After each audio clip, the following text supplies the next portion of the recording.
And something I kind of say to kind of remember your dreams, like I put something in my own room to remember, and it's hanging behind both of you. It's a dream catcher.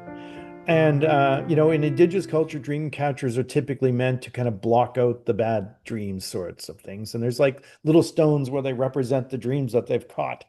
And I say that there should be a whole ceremony to connecting to the dream catcher itself. And if you could make your own dream catcher, that would be amazing.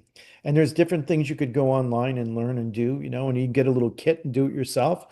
But if you're not going to do that, then instead of like buying it from like a bulk store that's created by online, maybe look for an indigenous online site that like hand makes them and sells them, because then there's intention put into it, right? Yeah. There's a ceremony from creating the dream catcher. But I place my dream catcher in my window in front of my bed.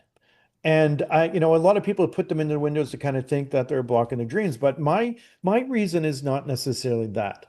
I put it in my window so when I wake up and I look out of the window and I'm seeing the sunlight of the day or how light it is outside, because that's a normal thing that we do when we wake up. It's like, is it daylight yet? Is it time for me to wake up because of our circadian rhythms, right? But I look at the window and my dream catcher is hanging in it, and I've used it as an anchor tool to say, remember your dreams.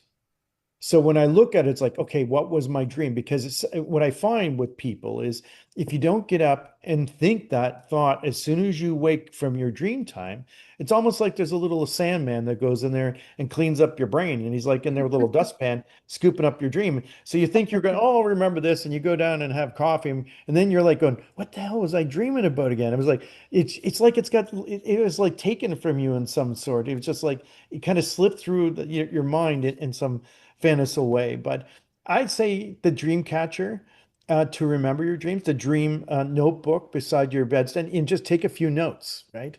Just write down a couple words or notes that correlate. And when you read them, it would kind of trigger the memory of what just happened.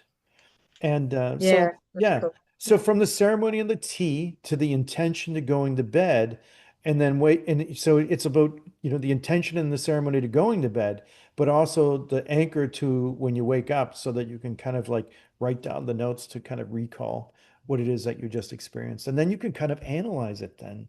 You can kind of like break Yeah. it down. What was I releasing? What was I wishing in that dream? What was my desire in that dream? What was the problem or the information that was being given to me? Or was there a sense of prophetic or prophecy within it? And then you could kind of break it down and figure it out.